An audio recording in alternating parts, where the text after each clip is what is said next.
And with that, that's it for this course section.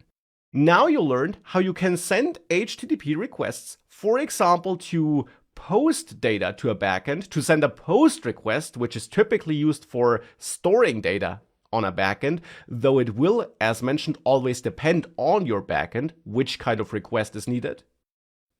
You learned how you can fetch data and also how you can show a loading spinner or possibly an error message if needed by managing appropriate variables and updating the state as needed and then outputting conditional content. And you therefore also learned how to check for possible errors. And of course, you also learned how to extract the data that's sent back. Though that will of course also depend on your backend. How the data is formatted and with which data you have to work will depend on your backend.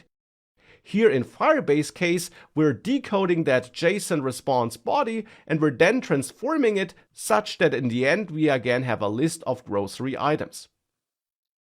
With all these things, we're sending data back and forth, and now we connected this app here to a backend so that the data would not be lost if the app would be deleted or the device would be replaced, but that instead the data is stored on a backend server. Now in this case here, it's a very simple dummy backend, and indeed here all users would be using the same database and would therefore see the same list, but that's just a demo. Of course, for more advanced use cases, you could also add user authentication and protect the data. And if you would want to do this with Firebase, the Firebase documentation also lets you know how you can authenticate your requests and also how you could scope data to users so that not all users can see all the data. But that's something that's related to the backend, not to the frontend here.